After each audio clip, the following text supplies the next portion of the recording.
Hey guys, this is Cole Liker. Hi, I'm Neil Collins. You are listening to the Unused Substitute. The Unused Substitute. And you're listening to the Unused Substitutes. Get off the bench! Hey there, Little Red Riding Hood! I got a problem and it's complicated.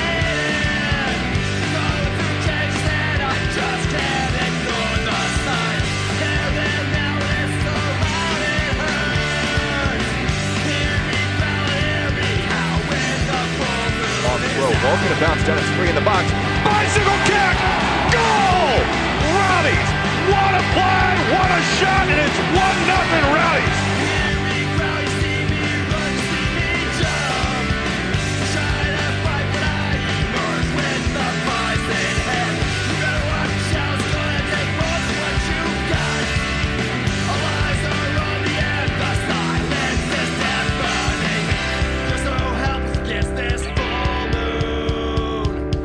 Don't ever say I didn't warn you, because I came to play, came to play, I came to play, came to play, I came to play, came to play, I came to Dorsey wrist off.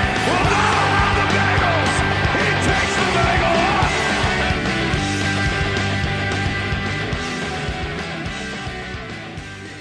Good evening, everybody. It's Wednesday night. It's 8 o'clock-ish. You're listening to the Unused Substitutes live on Radio St. Pete, part of the Beautiful Game Network and sponsored by Roughneck Scarves. This is your green and gold gospel. This is your Rowdies Talk Radio. My name is Matt. I'm joined tonight by a man who would never leak my Instagram pictures to the sun. Steven, how are you doing? Did you hear this story, by the way? I did hear the story, by the way. That's incredible. The craziness of Wayne Rooney's wife and Jamie Vardy's wife, and supposedly the accusation of stealing fake posts and leaking into the Sun, and then the accusation of, well, I'm not running my own Instagram. It's a social media person, and, Wow. Good times. It's insane. Good times. There's one thing that I'm glad that the U.S. soccer community has not emulated or just flat out ripped off from Europe and England in particular, is just the kind of, I hate to say subculture because it sounds negative, but like the kind of off the field culture that revolves around players' wives and girlfriends. We just don't need that. Like, leave them out of it. It's cool. Yeah. Let them, let them take care of what they got to take care of, and let's just focus on the guys playing. It's like old time American sports writing, where they didn't talk about what the players in any sport did off the field, and they'd ride on the trains with Babe Ruth and get hammered with him, and then talk about him hitting home runs. It's kind of where. So I don't know. Maybe in another 50, 60 years or something, we'll be different. But for right now, I like it the way it is. Tonight's show, by the way, is also brought to you. Through the largesse of one of our longtime patrons, Jeff Hernden, who has also contributed stuff to the site and to the show from time to time. Jeff didn't have the opportunity, didn't have the time to send in a question or a topic, so we're going to fill in with some other stuff scooped up from around Twitter tonight when we get there. But I guess before we get to the fun part, we have to do the not fun part. That's usually the way it works in life.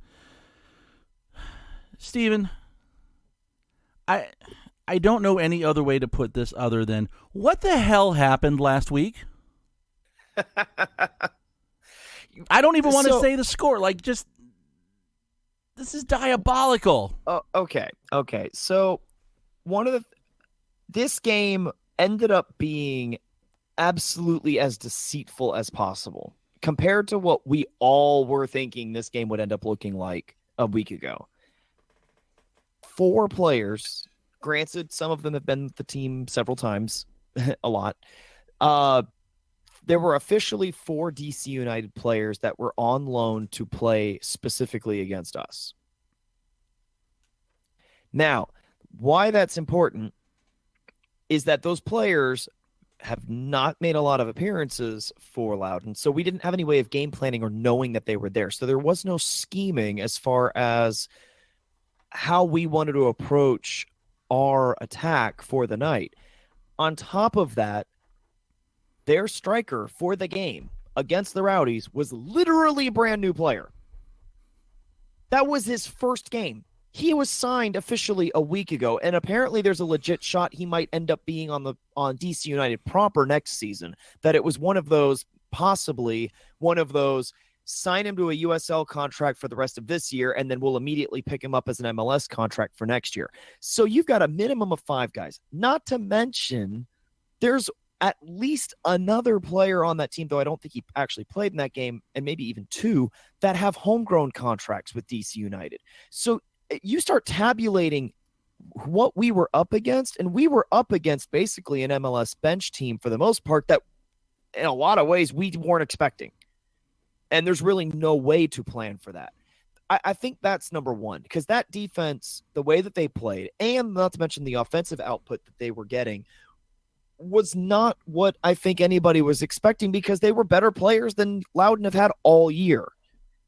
So I think we all kind of got a little betrayed with what we were thinking that game would look like, just from a matchup perspective, especially when you're looking at the fact that we benched Diakite for the game.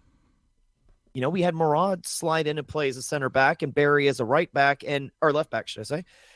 No, right back. I was right. And it just didn't. I don't think that they did bad, but you could tell, like, this game, because of the matchup issues, like, I don't know if Neil Collins makes that decision if he knows who Loudoun's coming at us with in that game. Because I think that was kind of one of those perfect storm situations, if you think of it that way. The other thing that I think heavily, heavily hurt the Rowdies is Aduro going down. Because without having Doherty to fill in as a natural center defensive midfielder, I'm like, that is not a Freem's position. That's like not what he plays.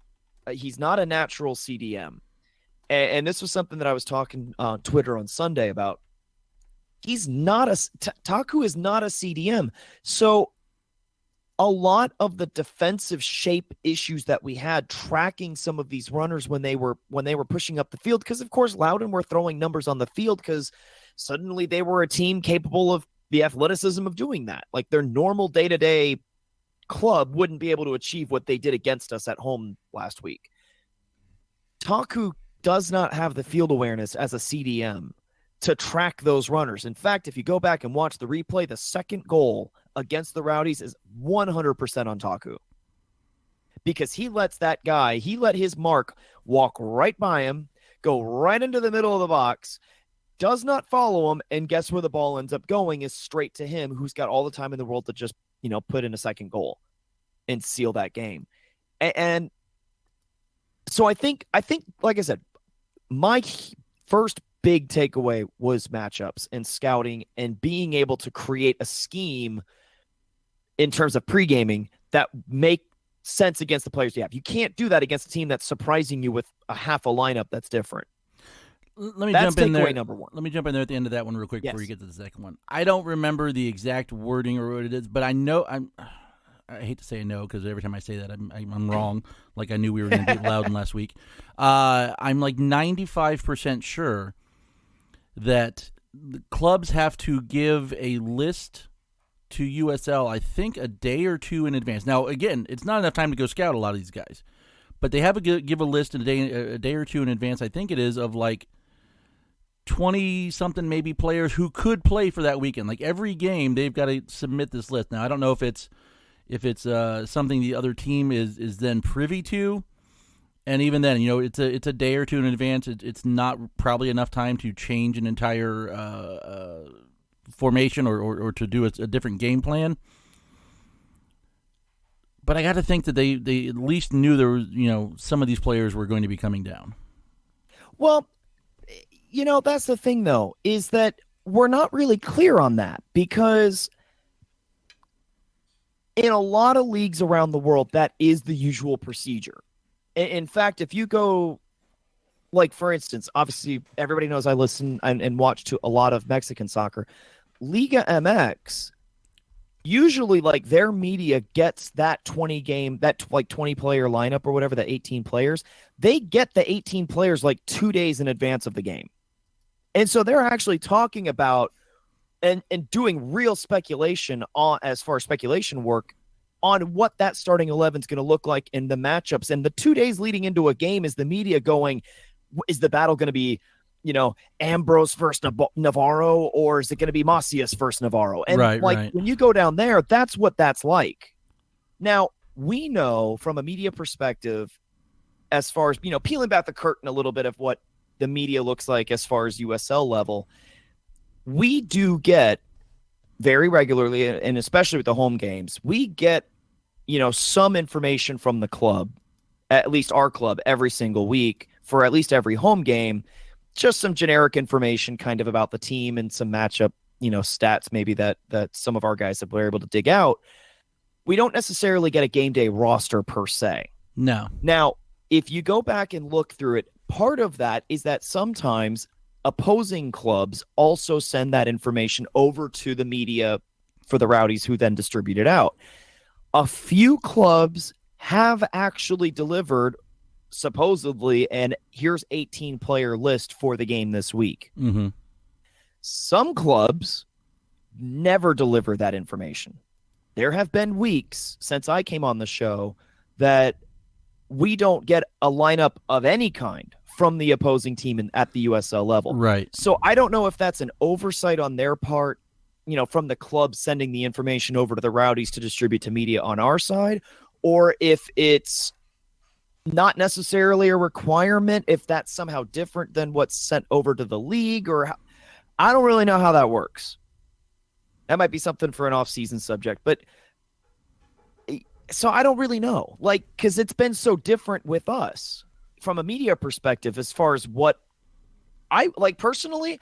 I would love if we could replicate what you do with like a Liga MX type situation where clubs release the 18 player list a day or two before the game, so that way we can talk about those matchups. Yeah, it's a great way for local media and even the local teams through their media systems to kind of promote what might be exciting matchups or certain narratives. And allow the fans to discuss. I mean, we know, and granted, I know economy of scale is at play here, but we know, generally speaking, players for the big sports leagues in this country, and for that matter, even the major collegiate sports, we know who's hurt. We know who's not. We know who's playing. We know what kind of injuries people have. We can really actively talk a week about the NFL and any given team and what their situation is. And that's what drives media across everything. And I know there's economy of scale at play, but I have the info we were looking for. This is from the USL Media Guide 2019, available on the USL website. Teams are required to submit their 23-man game day player pool of players that are available and active for a match 48 hours prior to each match. Between 48 and 24 hours prior to the match, any change to that game day player pool must be approved by the opposing team and the league. So I read that as that each team knows who the 23 are. And then if anyone wants to make a change, between 48 to 24 hours, there will be no changes allowed to the game day player pool less than 24 hours prior to the match. Failure to submit the 23-man game day player pool 48 hours will result in a minimum fine of $500. If a player not included on the player pool appears on the game day lineup, it's a minimum fine of $1,000. All appropriate parties must be included on the correspondence for the standards to be met. So there is something in there. Now, again, is 48 hours enough time to say, hey, these guys are available. These guys might play. The team is different, guys. Look up. Yeah. I'm going to say in this situation, if it's a team that you've played several times, but Loudoun being number one, a new team to begin with, number two, having that connection. I forget who was DC affiliated with Charleston before? Richmond. So they were at least aware of who they were going to potentially be facing. Whether or not that's enough time to do anything about it, who knows? But first game in USL, we played Orlando City B at home, and it was almost entirely made up of bench players from the MLS team, which had that weekend off. So, we've played. Now, again, it's Orlando, so the quality of Orlando bench players, when you look at Orlando's position in the league, is probably not much higher than Loudoun's regular starting lineup to begin with. They'd have been better off sending Pride players. But we've faced teams that have kind of used this MLS bench level players before. So I accepted that it was something that happened. I don't know that I'm going to throw a lot of credence behind it as being a reason. The Oduro thing is big, especially with Doherty being out. That's definitely a big thing, and that's one I'm going to say, yeah, okay. Go on to point number 2, because I think I know where you're going next. Point number 2 is, what a terrible freaking surface Loudoun plays on. I don't know. Now, talking with folks, and folks plural, it's more like there's one, but, talking with somebody that deals with, field maintenance and things like that, and something we noticed watching the game, and mind you, like, just generic fans, we're watching the game at a pub in St. Pete, and all of us were just, nobody special. We're all watching this going, why are the players like tripping over the ball? Like, we were just, that ball was sticking to us like glue the entire match. And somebody threw out a comment, I think it was even on Twitter even, where it was like, it doesn't seem like they like watered the field, which granted, I know it's turf and a lot of people might not like think that makes sense, but it kind of does seem like they didn't like water the turf at all to try and help speed the play up, which is pretty typical for turf surfaces and even natural grass surfaces for that matter. But that was awful. Now, before people say, well, it's turf. Now, we all know historically how bad the Rowdies have been on turf. I mean, it is like the most incredible, just disgusting road record. I mean, there's the road record on grass, and then there's the road record on turf, and they're completely different. Like, it's not even close. It's a joke. But here was the biggest stat that I came away with to try and see if the field actually did play a difference in the game. And I think it did. Here's where I came with that. Opta recorded the Rowdies attempting 38 dribble attempts during that game. Now, mind you, that believe, from what I remember in counting and everything else, I believe that's actually a season high that Opta's recorded for our club this during the season. Of those, they were successful on 17 of those attempts, unsuccessful on 21 attempts. Now, it's not the first game that we've had a lower completion percentage, if you want to call it that, for dribbling during a game. That's not the first time. What's significant is the raw number. 21 unsuccessful dribble attempts. The next highest, I believe that's in there, is 18 for the season. It then, on a game, by the way, that I think we actually had more successful than unsuccessful, it then goes down to a 13. And then after that, every other game this year, 30 games, we had less than 10 unsuccessful dribble attempts during the entirety of 30 games. So it kind of gives you this like massive curve in the graph where it's like, okay, we average like 3, 4, a couple of 5s. There's like a 6 in there. And then it goes to 13, 18, and then 21. To me, that gives me a lot of credence to the thought that I think that field had a ton to do with how we played, because we couldn't dribble the ball. Like, we could not figure out how to move the ball during the entirety of that match. The passing was not great, but our positioning was fine. We were still getting shots off to a certain point. We still had players dropping back to create their own space. Tactically, we didn't look bad. We couldn't do what we needed to do in the final third because we couldn't dribble the ball. You know what it reminded me of watching it? Some of the really dark days when it wasn't going right for Ricky Hill, and even again when it wasn't going right for Stuart Campbell. Like we could not string together passes.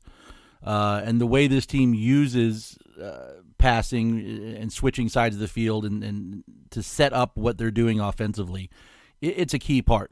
And yeah, I think the data shows the field had some effect. I still can't accept it as a reason, I guess, as an excuse. Like, I don't know, kick the ball harder. It seems simplistic, and I admit to not being a player at any level. I mean, I played some intramural at college. I go out and sit in goals and let middle schoolers take shots at me every now and then when I'm wearing my old Matt Pickens gloves and trying to help them out. You got to be able to adapt to this, or you've got to. I know it's first time going to that stadium. Surely there's some research ahead of time into what the surface is. More than just the, hey, we're here, we arrived, let's walk out on the field and check it out, like figure out what studs we're going to use, that kind of stuff. It's just, I don't know. First of all, you'd be too surprised. many things just went wrong this weekend for me to chalk it up as to me, the Oduro thing's the biggest thing. The turf we obviously had issues with, but if you're going to... Again, if you're going to be a top 4 team, if you're going to host a home game, if you're going to go deep in the playoffs, you can't have those kind of issues. Unless you're the first seed, then fine, when you're going to be home the entire time. Yeah. We're not going to be there. Like, let's clear that up right now. This is a team that may have to go on the road in the second round, may have to go on the road in the first round if they don't pick up some points in these last 2 games. We'll be going on the road in the first round. They've got to figure this out. I'll say this as somebody who has played extensively. There is a huge difference in how a turf field not just reacts differently from grass, but even turf field from turf field. Like, there are games where just like you walk out on the pitch, you're warming up, everything seems fine, and then all of a sudden you get out there and you're like, okay, I'm reading this play. I'm going to go and intercept this pass because I know that's where he's about to pass it to. So I'm going to go in there and I'm going to take it all the way. And all of a sudden the ball just like skips on by you. And you're like, but my foot was in the right place. I don't understand what happened. That kind of thing happens all the time. When you're dribbling the play and your body is normally used to, putting a certain amount of pressure on the ball and it going to a certain location. It's the 31st game of the season. Your body's mentally now in a spot where it knows, because of muscle memory, what to do and where to go and what it looks like. And all of a sudden, when you go onto a field that, behaves the way that Loudoun's field played like, all of a sudden the ball just doesn't do what it's supposed to. It's not going as far when I hit it the outside of my foot to go dribble around this guy on the outside on the wing, and I don't really know what is going on here. It really will screw you up. And that's the thing, is that because not all turf fields play the same, even if like we went to Eckerd College and played on their turf field, or went to Ed Radis and played on their turf field, or whatever, it doesn't necessarily mean that you're going to be successful, because the Rowdies, have like just absolutely sucked at turf fields for 10 years. We've won what? In 10 years, we've won what? 6 games on turf, maybe 7? That's an Adam Martin question right there. Off the top of my head, I don't know. But it's something like the last time I looked it up, and if I count this year's games, it's something like 8 wins, 10 draws in like 30 losses on turf. So, and mind you, you weigh that against the fact that we're like, overall, I think we're an above 500 club. Yeah.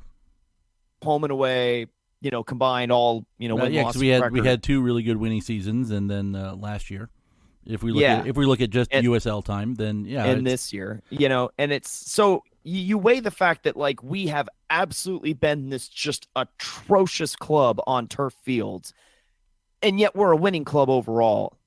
We need to find a way to figure that out. Yeah, because I'm looking. You mentioning that has me looking at the table of the current or potential playoff teams. Yeah. Yeah.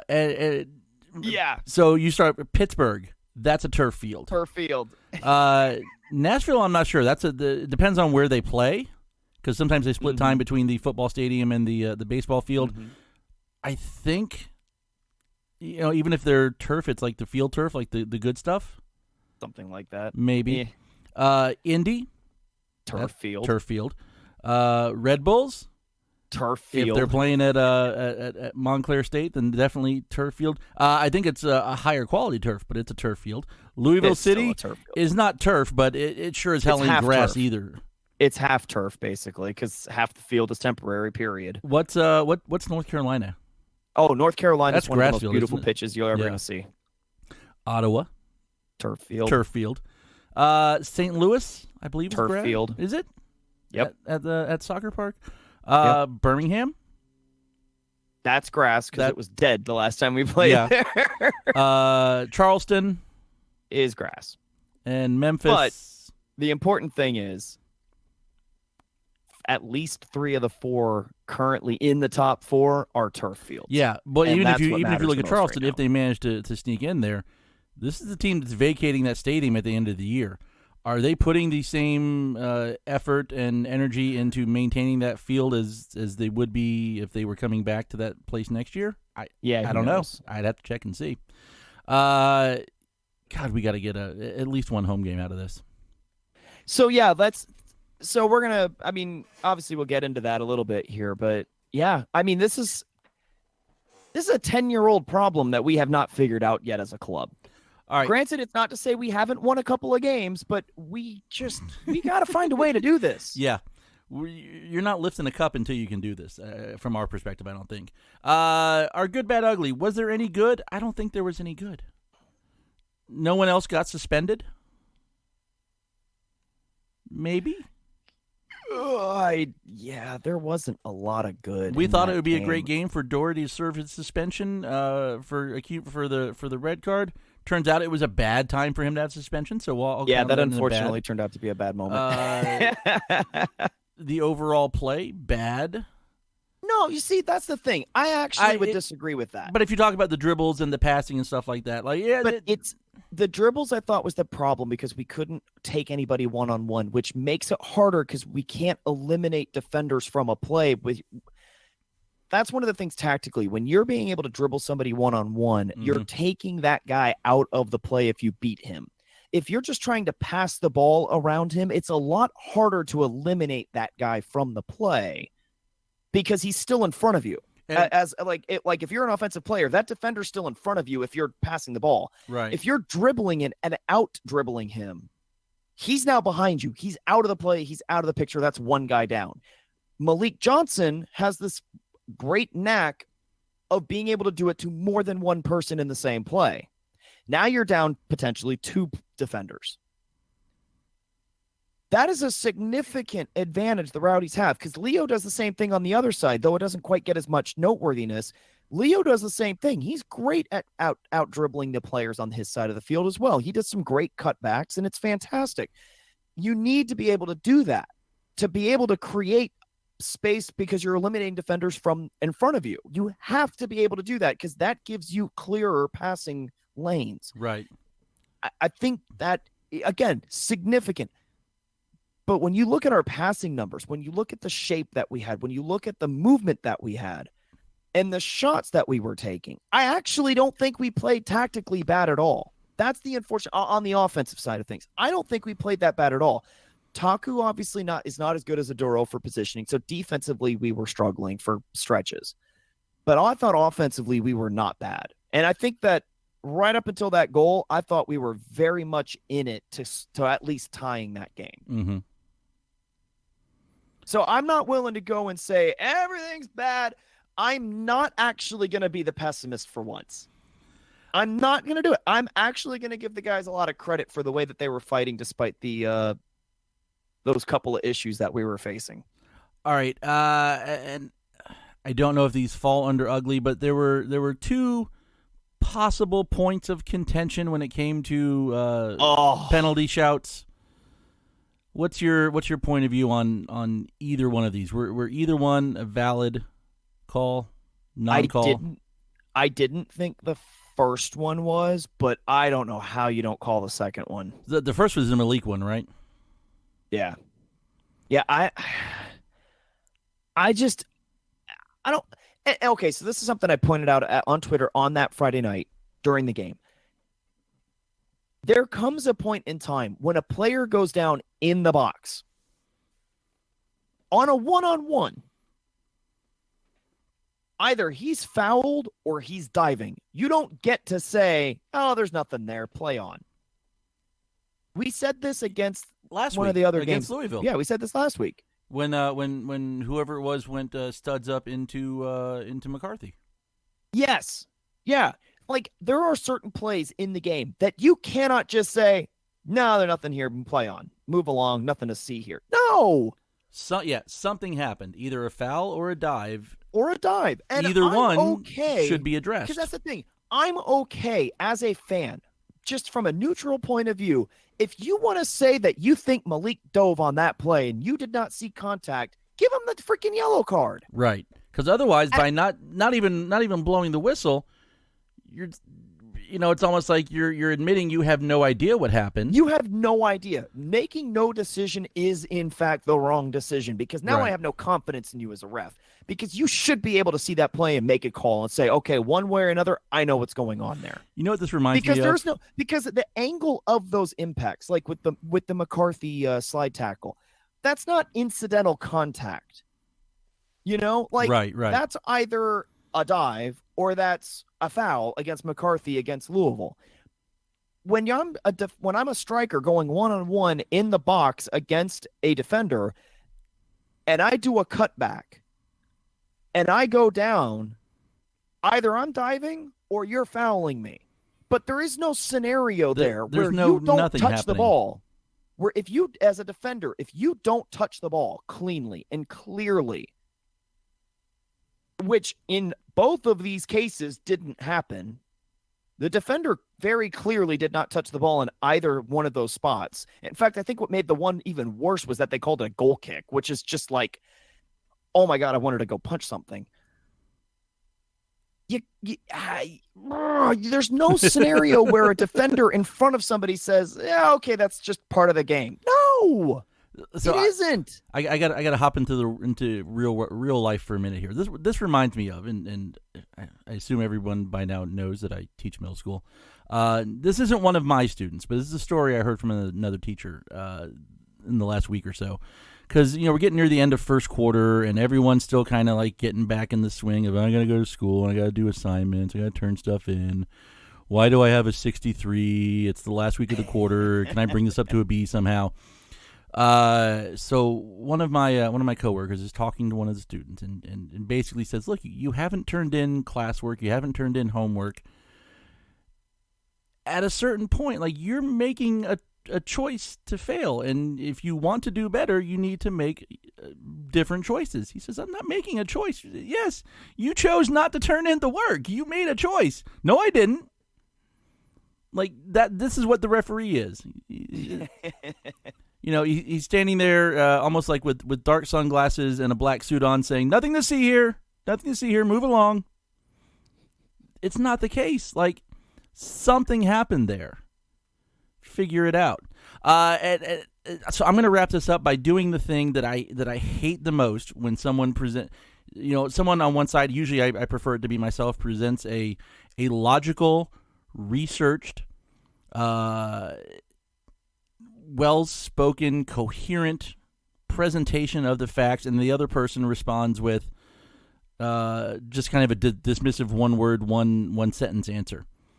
You have valid points on all these things, but I have a counterpoint. It's Loudoun United. I don't care. You beat Loudoun United. You beat them at Al Lang. You beat them wherever the hell Loudoun is. You beat them at the tomato patch in North Tampa. I don't care if it's Leo Messi and leading a team of DC's regulars with Wayne Rooney and maybe his wife and Jamie Vardy's wife is made up and Vardy's on the team. I don't care who it is. They're wearing Loudoun United on their shirt. You beat them. You beat them when it's the 32nd game of the season and you need these 3 points to go from 5th to 3rd. You beat them. That we had to win. We had to win that game. We didn't. Now we have to win Indy. Oh, yeah. All right, so yeah, I'll say this much: Loudoun. It's you. Okay, as much as I want to say that's Loudoun or that's Swope Park or that's Hartford, it's the problem is that this isn't the EPL. This is USL, and the difference between 1 and 18 or however many teams we have in the league right now or next year or whatever, the talent level is not exactly that massive to the point where you can just write a result off and say, okay, we know what's going to happen here. Still, because I hate to tell you this, you beat them. You beat them because here's the thing: beat them. While you're supposed to beat them, this is also a team that has played a lot of really good games against the top 5-6 teams in this league this season. So it's not like every time they play a Indy or something like that, they get blown out of the water 5-0 every time. No, like Pittsburgh's played 2 games against them and they were 1-goal games. Hey, and I'm and fine that's winning now this. The number 1 team in the league. I'm fine winning that 2-1 or 1-0, but beat them. I would too. I also think that if the referee makes the right freaking call for once or twice, then we did. But, I mean, we need to find. This goes back to a point we made a while ago. You need to find ways to grind out results in games that are not going your way. And, this was a great example against a team that you should be getting that. What kind of confidence does that have going into playoffs if you can't get that result against a team like Loudoun? If you can get 2 goals in With 5 a lot on the minutes with line. 9 men at Slugger Field against Louisville, you should be able to, at the very least, get a point out of Loudoun. Yep. Because, I mean, we're now in a situation, and of course we're about to transition into this.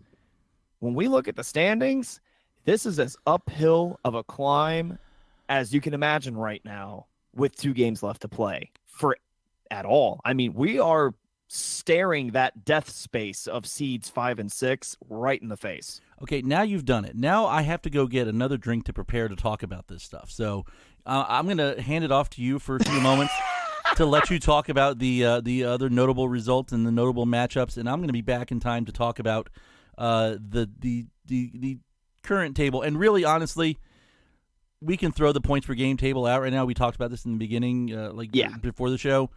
They're the same.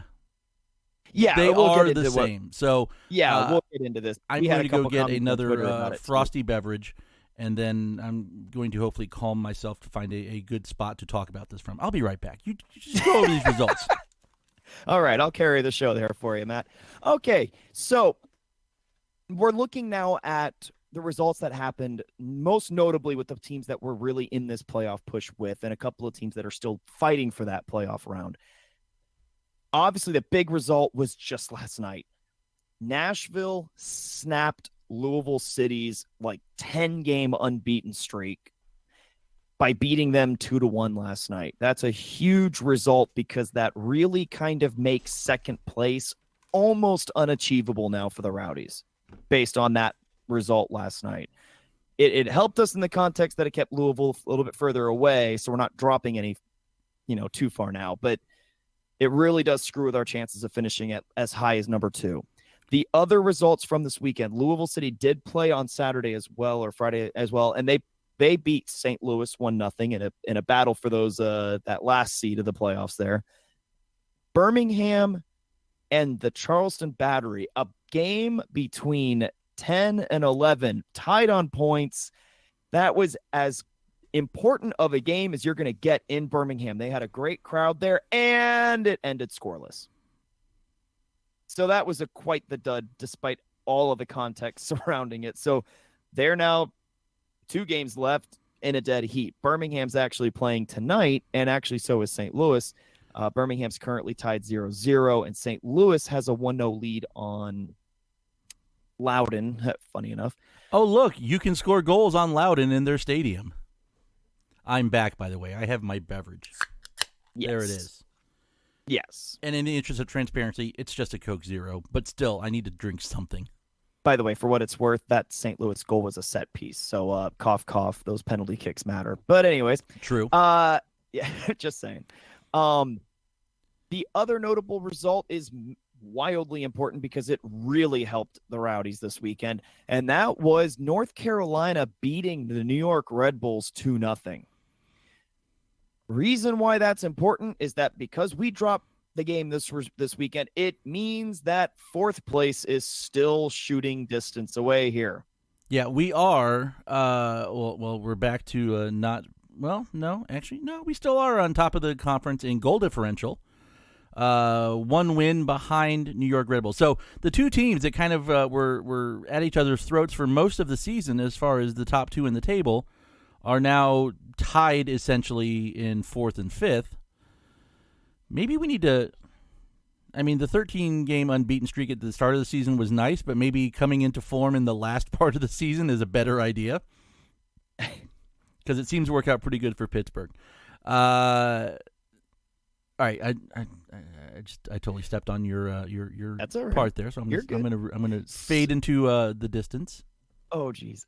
So obviously, looking ahead, there's only the whole league's basically got 2 games left. So. Yeah, the Of teams that those have two 3 notable games left don't matter to us. Yeah, pretty much. So there's only really 2 games this upcoming weekend that are important for the playoff picture, as far as the overall playoff picture, and a battle between teams in the playoffs already. St. Louis, who is still fighting to make sure they get in, is playing the number 1 seed Pitt. So that could be a bit of a trap game for Pitt, which means if we win and they lose, there's some potential there for some, craziness for the last week. Nashville also has a tough game. They're playing against North Carolina. North Carolina has a chance to get out of the play-in game because they're only a point behind Louisville for the 6th seed. So Nashville can improve their position, but they're going to have a home game regardless. Yeah. I don't want to say they might not be as focused on this, but there's more for North Carolina to play for than there is for Nashville in that game. Yes, which I mean, other than Nashville taking first place in the East, for their last year before MLS, I don't know that hey, we won the USL Eastern Conference regular season title. I don't know if you get a Hydro Flask for that or something. You don't get a trophy or a big plate or a shield or anything. So I'm sure you get a dinner plate. It's great. I don't know how meaningful it is to them or the players, most of whom will not be with them next year. The fans, sure. The team will probably tweet about it because that's what teams do. Does it really matter to most of the guys playing or even the coaches? Probably not as much as it does in North Carolina. But that's and that's the thing as far as this game is concerned. And these 2 particular matchups involving the number 1 and number 2 seeds is that if we beat Indy, technically speaking, we would then have and both of those teams lose. There's a chance to still finish in first place at that point on raw points. We could still do it. It's a long shot. It requires a lot of help, but it's still possible. And to be honest, the way at least to make a threat for it. The way the last few weeks have been going, anything's possible. In my point of view, we're fighting with Red Bulls for 4th, most likely. If we win this weekend against Indy, then 3rd is in the conversation. I don't see 2nd or 1st as likely options. Maybe as high as 2nd. But I doubt it. This is why losing to Loudoun, you can kiss the top 2 positions goodbye. Yeah, this is why, because I said going into these last 4 games, I expected 2 wins and 2 draws: a win against Loudoun, a win against Hartford, a draw against Louisville, a draw against Indy. We drew Louisville. They did their best to make me look good in that situation. They did their best to make themselves look bad against Loudoun. If you beat Loudoun, then we're sitting on 60 points right now in 3rd place, 1 point ahead of Indy going into this weekend. In that situation, you can draw Indy and still be where you want to be. And a win against Loudoun, a win against Hartford on next weekend sets you up in a really good position. Now we have to win these last 2 games. Not we have to win it to get 2nd or 1st. We have to win it really to assure ourselves of a top 4 spot. Maybe a win and a draw if other things, but the easiest way, I mean, obviously the easiest way to go is to win both the games. Indy's been really bad on the road. They've lost 4 in a row before winning on the weekend. We've been pretty good at home. So, we have to like our chances in the last home game of the season. Although I still remember playing the last home game of the season against Indy was the first time that the club let me and Dan down on the field for the game. And now we were already, I think, totally eliminated from the playoffs by that point. And let's be honest, going through the motions, it wasn't pretty. But both teams have a lot to play for. Both teams are you, like you said, trying to stay out of that 4th or 5th and 6th spot at this point. Oh, it's gonna be a busy 10 days here. Let me throw something out there. One of the interesting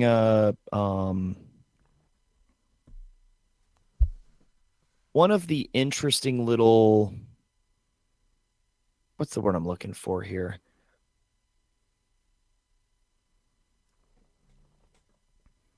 It was an interview with a couple of players. A couple of Rowdies players, right? A couple of guys that have played overseas. I think they were all nationals. They're born overseas. They made a comment on camera that said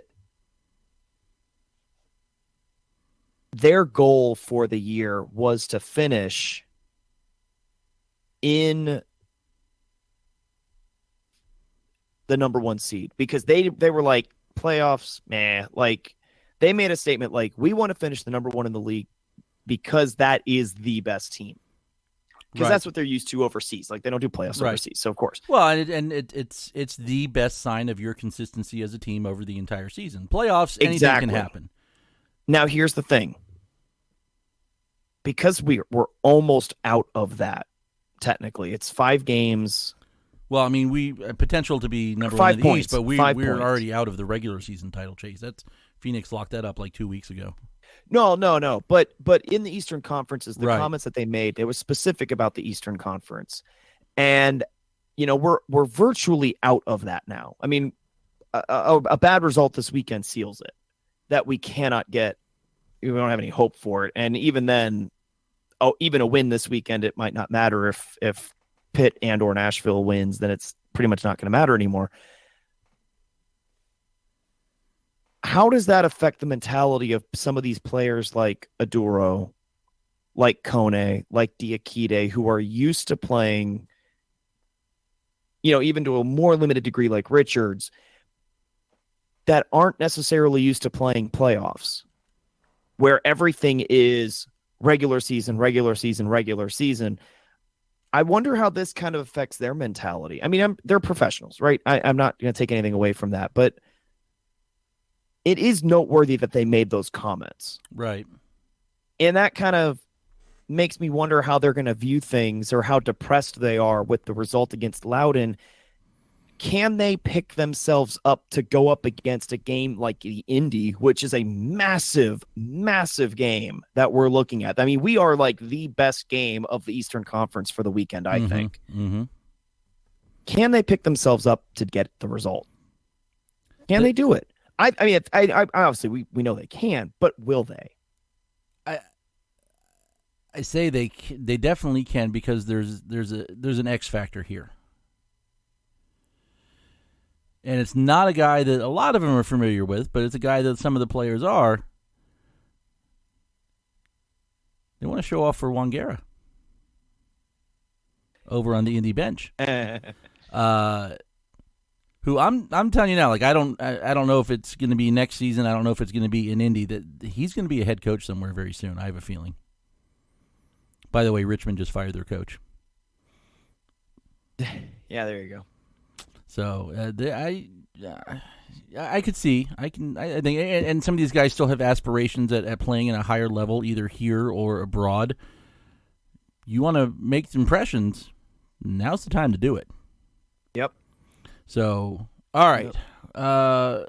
You notice that when I did my screenshot of the table, I just cut it off, all the teams that were eliminated. Oh, yeah. They're dead. Sense. I Thanos like a third of the league or a third of the conference out of there. Points per game table. There's really not a lot to go over. It's the same order. Pittsburgh and Nashville are at 1.9 points or and above. Indy's at 1.84. Us and the Red Bulls at 1.78. Louisville at 1.69. Nice. North Carolina FC 1.66. Ottawa 1.59. It doesn't matter at this point. You're counting games, and we're going to come back to that in 1 second. A few minutes. I always say 1 second. It's way more than that. I have no concept of time. All right, so normally we have a spot in here for the executive producer to leave us a question or a topic, or possibly even come on live if they would like to do that. We can work that out and give us a question or topic to discuss or debate. Jeff wasn't able to do it, so I kind of rounded up a couple things from Twitter, and I'm going to go back to some of them to get the. I kind of jotted down basic info. Let me go and pull the first one, pull the whole information here.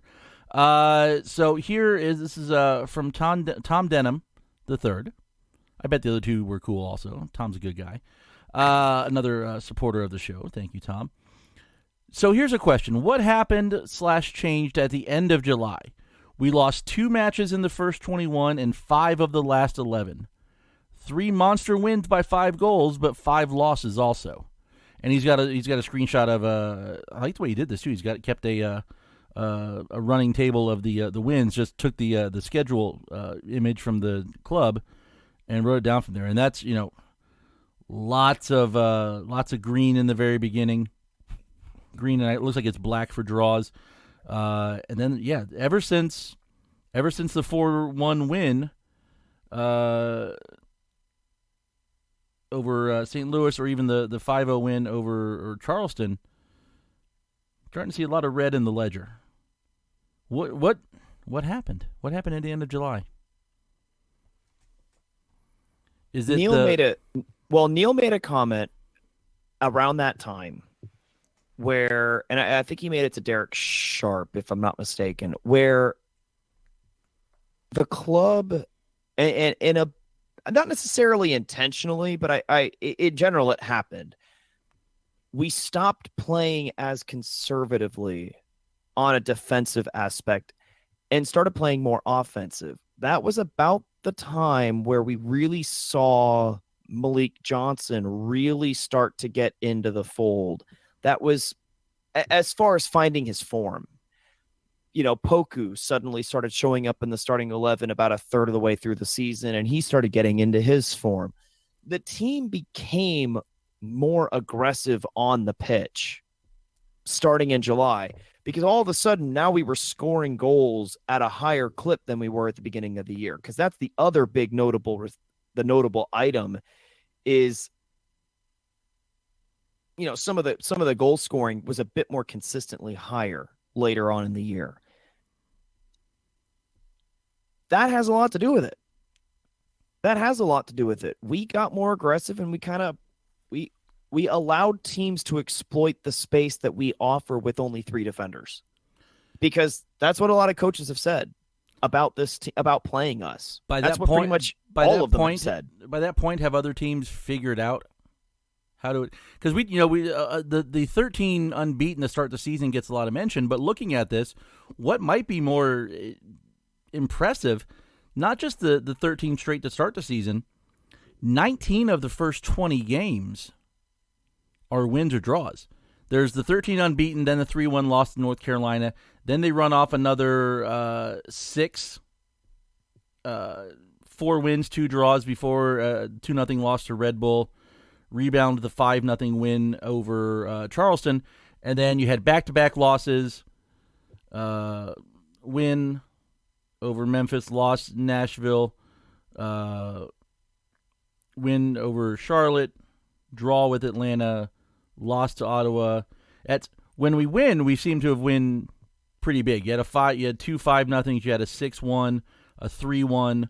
The draws were 1-1, and then the 2-2 draw against Louisville. The losses haven't been terrible, outside of the 4-2 to North Carolina. There's a 2-1 to Nashville. There's a 1-0 to Ottawa. You could say 2-1 to Loudoun's bad, but you're down 1 goal. You're pushing for it. You're more susceptible to getting a hit with a second, and I think that's what happened in that game. So I don't really count that as like a bad loss. It wasn't like they were just flat out dominated and couldn't do anything. Is it just slight tweaks to the style of play? Is it other teams finding out how best to attack the 3-man back? Is it that they won 19 out of 20, won or drew 19 out of 20 through maybe some of the hottest times of the year? Were they a little bit physically spent from that period as well? What do you think is most likely?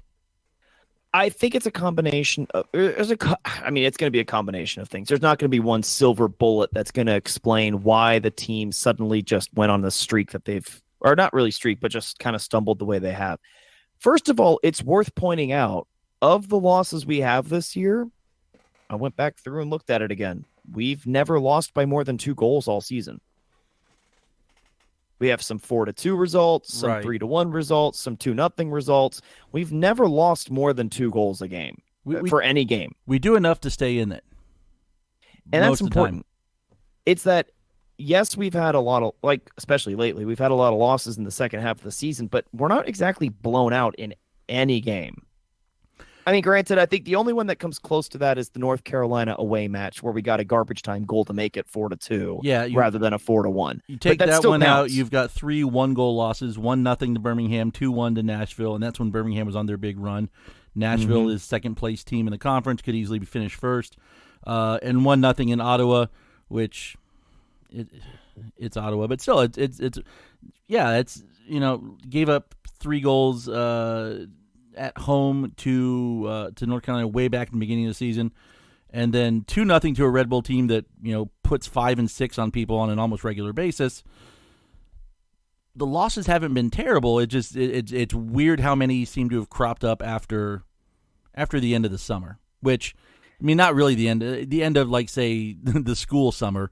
The summer, Florida summer is still, hell, it's still going on right now. We're in the 90s and high 80s every day. I would say this. Here's something to think about. Louisville game being the exception lately, how many key goals have we scored?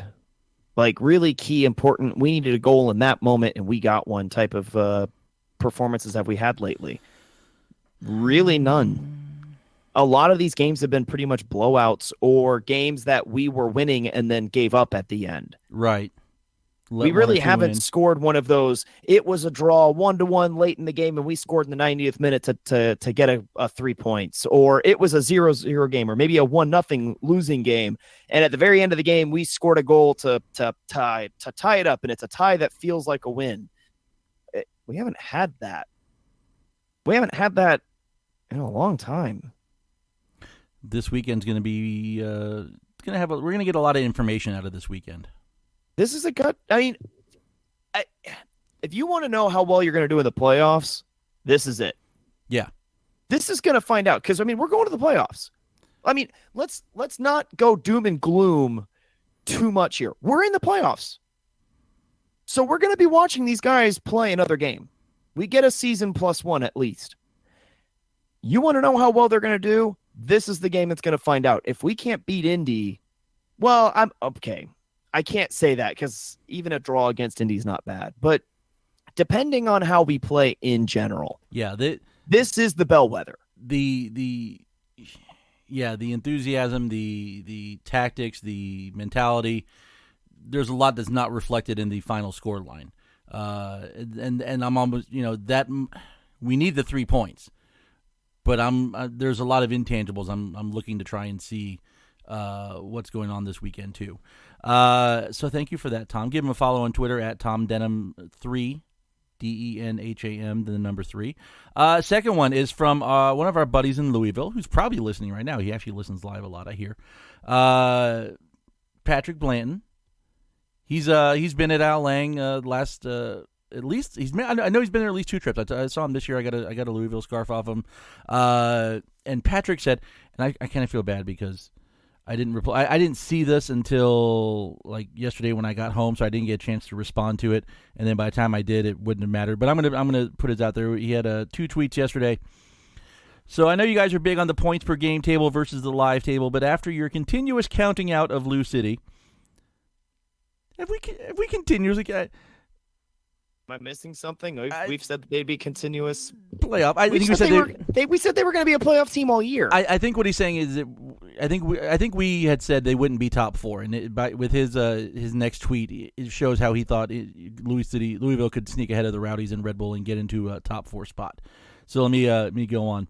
I'd like to point out the points per game over the last 10 games, in my opinion, best indication of form. Probably true. Taking this into account, if you extrapolate out to the end of the season, the table will finish like this. Pittsburgh, 66 points. Nashville, 64. Indy, 61. Louisville, 61. Red Bulls, 59. Rowdies, 59. North Carolina, 57. Ottawa, 52. St. Louis, 47. Birmingham, 45. Charleston, 43. Yes, I agree with the idea that taking the points per game for like the last maybe 5, maybe 10 games is a good indication of form. But like we've said, the end of the season is just nuts, and I hate to use like the cliche of throw the form book out the window.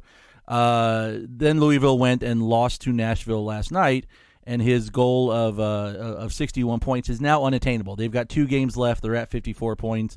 The highest they can get is 60 points. The Rowdies can get to 60 with a win in either of their last games. So. Yeah, maybe if you're talking about this in the middle of the season, that you could draw that out a little bit. There's just so much weird stuff going on right now, like stuff you can't even really figure out the answer to. If this was the 1690s, they'd be having witch trials again over some of these results. It's insane. It's just absolutely insane. So good question. Thank you for that, Patrick. And sorry that Nashville snatched your dream away right there. Maybe you get to come back to St. Pete one more time. That could be fun. All right, I think that was it for our mailbag. If you guys want to send us stuff, you can do that too. We'll throw stuff in there every now and then. So let's preview Indy. Indy 11. All right, Indy right now, 18-9-5 overall, 6-9-1 away. They're unbeaten at home. They have not done well on the road. They're 1-4-0 in their last 5. They lost 4 in a row before winning their most recent game. We drew 0-0 up there on May 1st, despite having a man advantage for 60 minutes. It seemed like something like that. Goals, they are led by Tyler Pasher with 11. Dane Kelly has not poured them in at the prolific rate that he has in the past, but he's still up there with 7 goals on the season. In assists, Walker, Iozzi, and Dane Kelly with 4 each. Shots, Dane Kelly has 69. Nice. Pasher has 50. Iozzi has 21. Iozzi has created 77 chances. Pasher 43. Walker 28. Evan Newton, the former Cincy keeper, has kept 9 clean sheets. Newton's the guy that Marcel scored that giant goal on, wasn't it? Or was it the other keeper? Oh God, that's a good trick question that I don't remember. Newton's in my head for some reason, but I don't think it was. I think it was their other keeper. They're conceding 0.8 goals per game. Yeah, it's disgusting. You've got to take advantage of your opportunities in this game. You cannot let chances go to waste against Indy, or you'll end up playing with a man advantage for 60 minutes and still not getting a goal. They keep 56% of possession, and they average about 64 minutes per goal. 5 goals from outside the box, 1 from a direct free kick. Carl Wimet, I'm probably pronounced that wrong. Wimet? I'm not sure. Is on accumulation warning for them. Rowdies have Sebastian Guenzati and Damoduro on accumulation warning as well. If they each got a yellow in this game, then they miss Hartford. Yes. Which, in any other time of the year, we'd say, well, if you're going to miss a game, miss Hartford. They're bottom of the table right now. We saw against Loudoun that, keep your guys on the field. So just don't go and get yellows, please. If they don't get a yellow in this game, then it carries over to Hartford. If they get a yellow in the last game of the regular season, that carries over to the playoffs, doesn't it? I saw one reference that it does not, so I'm not sure. Again, it's one of those league rule things that I didn't think to look up before the show started, so bad on me. I closed the screen with the media guide. I think yellow cards are wiped out at the start of the playoffs, but if you get your yellow in your suspension one in the last regular season game, I think it carries over to the postseason. That would make sense. I gotta do a little research and see, but I think so. One other thing, this is going to be first it's Margaritaville night, which may mean the return of the Rowdies Rita. I haven't heard, but there's hope. It's also going to be a green out, so they want fans wearing green. I'm going to wear something green and then bring my my show shirt to change into for afterwards, so I can present a professional appearance in the hallways beneath, in the alleys underneath Al Lang Stadium. But let me ask you this: this is a little bit of synergy here. The Rays, with two impressive crowds, two impressive wins over Houston in the last two nights at Tropicana Field, have survived to advance to Game 5, the deciding game in the AL Divisional Series, which is tomorrow night. If they win that game, they go into the AL Championship Series against the Yankees. The first game is Saturday night in New York. If they lose, season's over. Now, I want the Rays to win. I want them to win. I want them to beat the Yankees. I want them to get to the World Series. I want them to win the World Series. Just because it's cool for the area, just because I hate the Yankees, just because it's a local team, I want them to win. They've had great crowds there, despite one game starting at like 2 o'clock in the afternoon. The other game, the starting pitch was not announced until like the day before or the morning of, that it would be a 7 o'clock game because the other series had wrapped up. Mm-hmm. There's some momentum behind the Rays right now. Mm-hmm. Now, and I don't want it to happen, but if their season ends tomorrow night, it would be really cool if they said something like, hey, thanks for coming out, supporting us in the playoffs, making us look good on national television. We'd love it if you guys came to the Rowdies game on Saturday night. They need that atmosphere, that sound, that excitement that the packed house brings. If the Rays are playing, that's not going to happen. The casual fans that most teams in this league nowadays are trying to reach out to are probably watching that either at home or at a bar or at one of the 3 or 4 watch parties that were announced. We want them to win, but wouldn't it be great to have that extra boost from the crowd if they use their powers for good? You see, I was all like happy earlier and giving the team credit and all that stuff. I've got no faith in this area spending money, so I just can't. I don't know if it'll make a difference one way or another.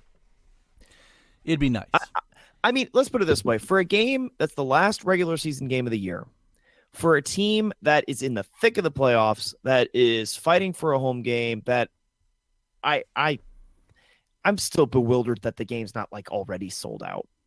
Like I've yet to figure out this sports market. I can't figure it out. I don't get it. Now, I don't think I ever will either. Yeah, I just I don't think it matters. Because the problem is that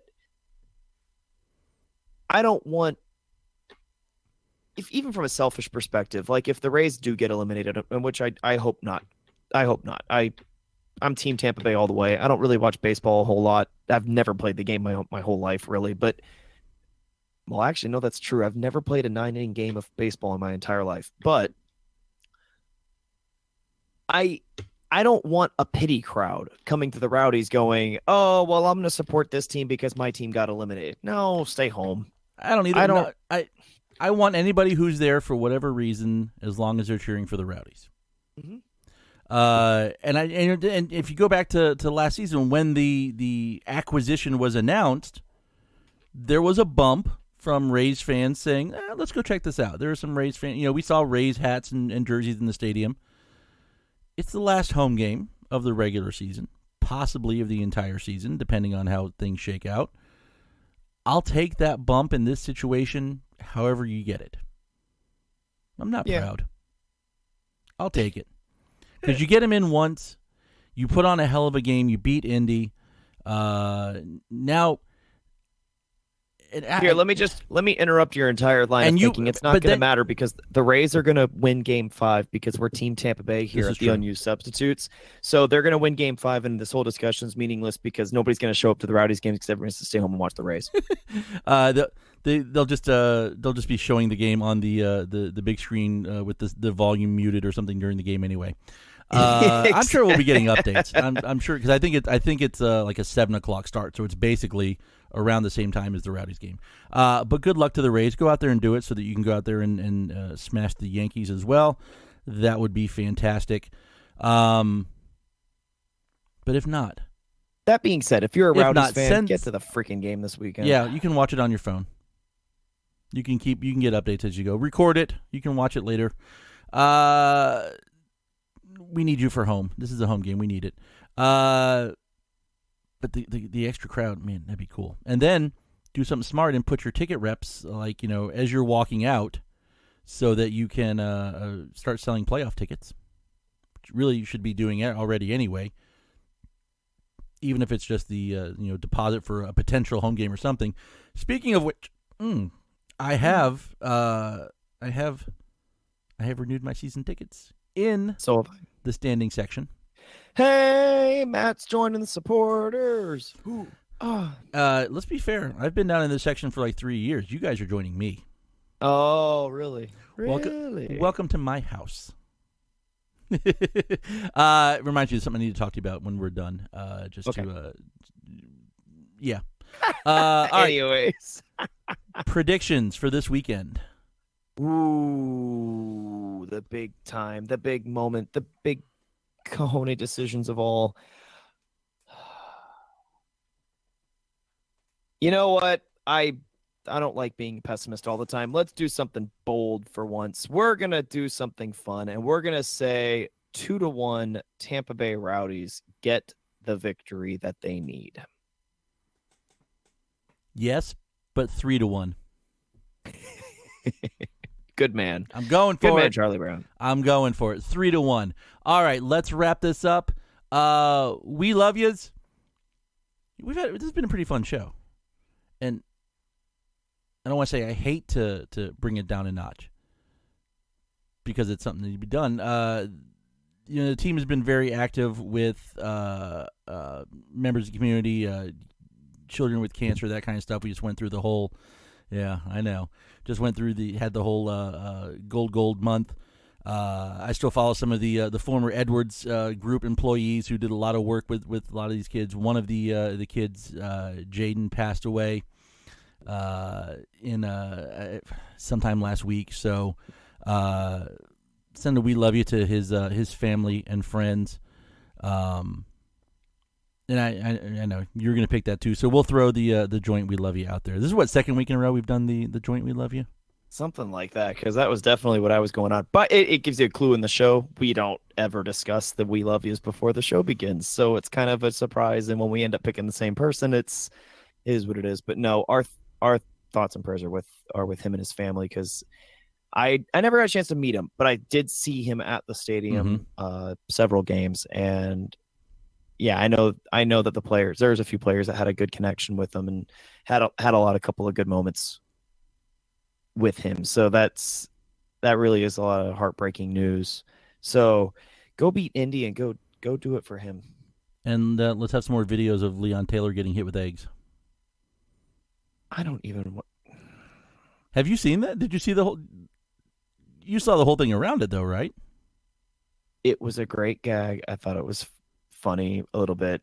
I didn't like the fact that it was like the only thing that people wanted to talk about with the Rowdies, and it was like, really, this is what's going on. Well, this is our when most popular post of the year, when you're the just kind of overlooked, ignored team in the USL, really have no relevance to soccer in America whatsoever. We can't all get 52 seconds on SportsCenter. Yep. Yeah, we have to throw eggs at each other. Can we by throw the eggs way, at the ref? It's worth noting the Rowdies communication is not their strong point sometimes, but there is a non-perishable food drive. They're doing downtown St. Pete. I meant to put it. But thank you for Mission. remembering that. You're very welcome. Wasn't there? Isn't there there supposed is- to be a closed drive too, or is it just food? I thought I saw something about a closed drive also. It's a kind of a mix. They're looking for. Oh, actually, they're partnering. There's obviously the organization that they're with. There's partnered with a lot of different entities around the area. It's called the Downtown St. Pete Mission Food Drop. They're teaming up with a lot of. They're one of many that are teaming up, trying to get 10,000 pounds worth of goods that they can use for veterans that are in need. And I am looking for that post that had. They really don't specify what they're looking for. I remember seeing what you saw about, I think, like clothing was something that they were thinking of. I think the mob is doing something clothing related, possibly. The mob is doing clothing. Okay. The team is doing food. Okay. There you go. Cool. All right. So I have some stuff put together clothes wise. So do I. I'll look and see what I have for food and go from there. I don't remember if it's because I saw this while experiencing the debacle in Loudoun, but I went through and hate cleaned out my dressers and closets last weekend. After that game ended, that was how I coped with it. So I have a large bag of stuff ready to be donated. Throw in there. All right. Nice. So we'll wrap this up some more. I guess. Random piece of trivia for you. Evan Newton. You remember him with the Rowdies, right? Oh, I see. You're right. He was on loan. Did he make any appearances? One or two? Yeah. Yep, those appearances. Yeah, he was on loan wasn't it when he was with not his Dallas, inaugural that was his Lambeau. Inaugural club coming out of the draft. Houston. I knew it was a Texan. I knew it wasn't Dallas because Dallas was Josh Lambeau. Whoever. My favorite thing is to be in a bar. I've done this at Shamrock a couple times. I was in there on Sunday watching the women's game, Jill Ellis's last game, and they had the NFL games on some of the other screens in there. And there's Josh Lambeau. And it was like a box score at the bottom, and Lambeau had just scored, just kicked a field goal or something. So I kind of elbow the guy next to me, and I go, "Yeah, that guy used to play for the Rowdies." And he's like, "What?" Yeah. First of all, he's like, "What are the Rowdies?" It's a soccer team up in St. Pete, and he played soccer for the Rowdies. I'm like, but he's in the NFL. I go, "Yeah, it happens." Speaking of that, you saw Petr Cech is now playing hockey. Yes, the very famous, awesome, undeniably great Guildford something or other from the blah blah blah British Hockey League or something. I didn't click the whole story. Is he playing goalie? Yeah, okay. I think that's what I heard. Okay. So I saw. I mean, it would make sense. All right.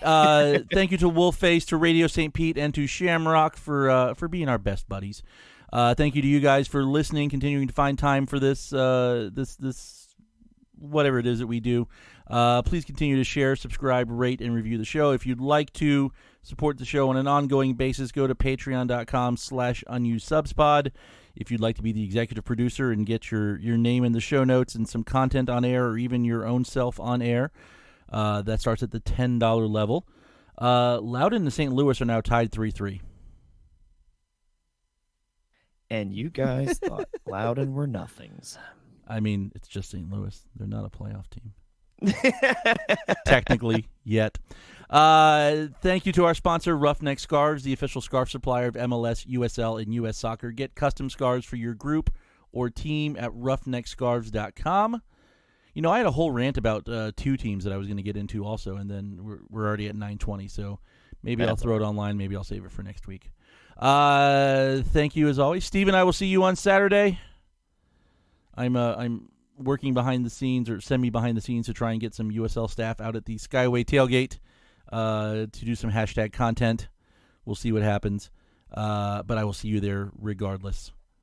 Yes, sir. I cannot wait. Go Rowdies. Get the job done. Let's fight and get this extra play. We want another home game, so let's get it done.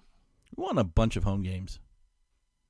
Just all the home games. I'm excited. I tweeted that. I'm excited for next season after renewing the tickets and hearing some of the stuff that's coming up. But I still don't want this one to end yet. It's I'm weird not trying ready to for this one to end. It's weird trying to reconcile those two thoughts in my head, especially knowing that the season's not ending after Saturday. Like there's still one more regular season game, and then there is at least one playoff game. I don't know what to do with my hands right now. This is weird. Well, we're gonna end the show because we need to end the show so that way we can get 3 points this weekend. So let's get it done. All right. We'll see you guys next weekend at the game this weekend. The running one here, the running one there, they kick the wall around.